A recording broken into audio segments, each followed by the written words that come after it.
Hello everyone, Tony East here with Forbes here in the Little Caesars Arena. They basically cleared it all out, so it's just me out here. A couple of people cleaning things up to talk Pacers Pistons. Just wrapped up on this floor about an hour and a half ago. Really fun game that got needlessly tight. Stop me if you've heard this before. Pacers' big lead in the second half gets drastically trimmed down. But a nonetheless good win for the Pacers against, I can't believe I'm saying this, but this is reality, a good Pistons team. They're good this year. I'm so happy for their fans. They had a great time in here.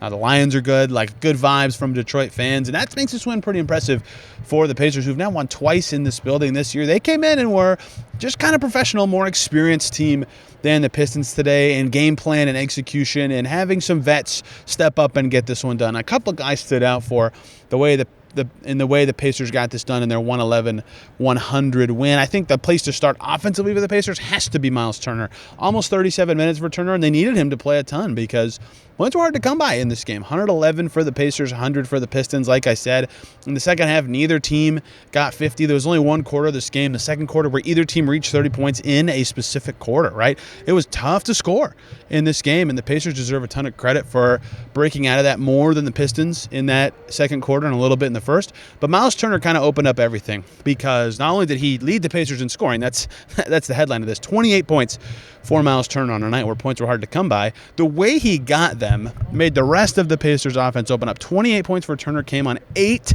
threes, tying his career high, a number he knew about and said after the game, he thought he got it. He was shooting great in this game. Pick and pop was there early. He would just step out. Pistons would send two to the driver. They didn't want the Pacers to get to the rim. No problem for Myles Turner, who found the space to get the threes up. He even hit one really tough one late in the shot clock or in the first quarter. And then he had a heat check or two that he missed. If he didn't take those, he would have had an even more efficient night. He earned taking the heat checks, though. But what made this stand out is, in the second half, the Pistons said, okay, we're going to try to keep cutting off the drivers. We're also going to keep trying to cut off Myles Turner. That's hard to do. That's a lot of activity required from two players. So they'd bring in a third player. By bringing in that third player, stuff opened up for other Pacers. There was a wide-open Pascal Siakam corner three in the third quarter that happened right over my shoulder, right there.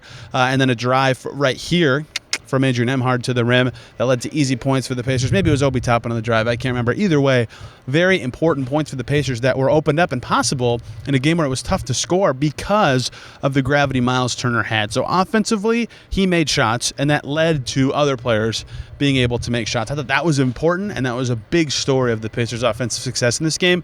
The other part of their offensive success was the second quarter. Pascal Siakam had 16 of his 26 in that quarter, just cook and pull Ron Holland over and over, cooking Tobias Harris in that matchup. Every time he got a guard on him, he finished. He was great in that period, and they needed him to be. Again, I keep saying this, points were hard to come by, but that individual matchup was great for the Pacers. Ron Holland was defending pretty well, trying very hard. No fault of his own, but he only played 7 minutes and 45 seconds in this game because when two players are trying hard, the vet with more experience usually is going to win, and Siakam did there, and that was huge for this game that he was able to do that. The defense was the story, though. Both teams really struggling to score, and the Pacers' defensive story all goes back to their potentially all-NBA level defender, all-defense level defender in Andrew Nembhard. 41 minutes for Andrew Nembhard, partially because they matched his minutes with Cade Cunningham, who played 39 minutes for Detroit, and then another minute 50 for Nembhard. I believe that was late in the first quarter where he played without Cade on the floor. Regardless, they matched those minutes because they needed to. Cade Cunningham's been unbelievable recently. Just tore up the Knicks in MSG a couple days ago. Earlier this week, put him on the map, 36 points, 22-17 against Toronto. 10-17 against Toronto. 32 right before that, 40 points on the 4th of this month against Minnesota. Cade's been balling.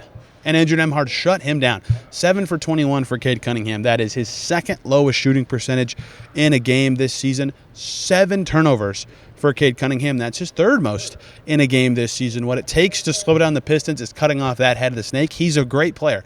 He had moments where he got it going. He still scored 20 points and had 9 assists. This feels very nitpicky to say he got shut down. He did not get shut down. He got slowed down, and Andrew Nembhard was the guy who slowed him down. Terrific defense from Nembhard on him all night. He's guarded him a lot. This is a division battle, so he knows kind of what that takes. But they matched his minutes for a reason. They felt like he was easily the best answer for that matchup in this game, and he was. He was sensational.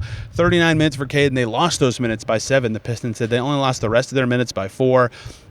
Just tough sledding for him, and that made it really tough for the Pistons to generate good looks. With Jaden Ivey hurt, they were relying on like Asar Thompson was ball handling some. He was 3 for 9. He played fine, but it's tough for him to be your lead initiator. Tobias Harris can score for himself, but can't really create for others. They have that problem with a lot of their guards like Tim Hardaway and Malik Beasley, who combined for no assists in this game despite taking 24 shots.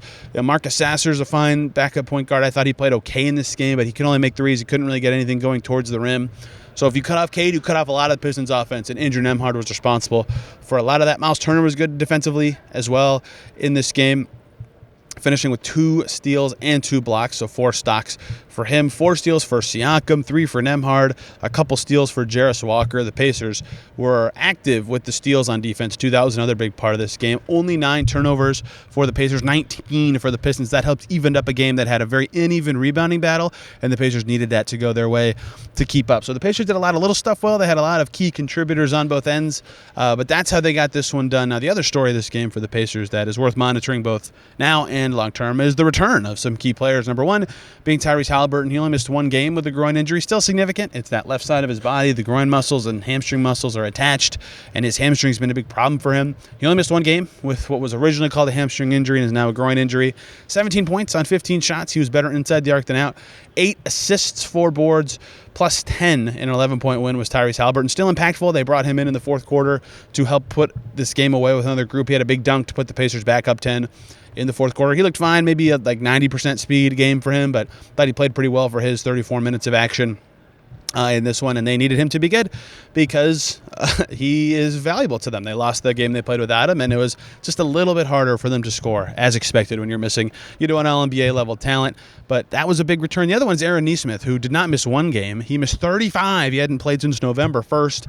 Tonight was his first game back, limited to just 9 minutes and 18 seconds, 2 short first-half stints, but every lineup he was a part of won their minutes, right? That's important. He's very malleable. He fits with any lineup. He started this game. We'll see if that sticks. Ben Mathurin is suspended from the action at the team hotel, was not present in this building tonight because of the suspension he earned after getting into it with the ref in the Pacers' last game against the Cavs earlier this week. So Aaron Nesmith started in his return, but barely played with the starters a little early and hit 2 threes. He was actually very crucial in steadying the Pacers ship early after Tim Hardaway Jr. got the Pistons off to a blistering start. But 2 threes. Tobias Harris struggled to score against Nesmith. 1 rebound, plus 4 was Aaron Nesmith. So still have to see how his conditioning ramps up. Still need to see where he's going to slot into the rotation when he's fully integrated to the fully healthy Pacers Saturday against Philly. Could provide some answers to that question, but a darling return for a player who really fits in any lineup, and it's how the Pacers get it done. They're 23-19. 1 more game before they only played 2 in 9 days thanks to a trip to Paris, and we'll have it all covered right here on this channel. For more, check out the Locked On Pacers podcast. I'll have a story on Nesmith's return on Forbes. Thank you guys for watching. Catch you soon.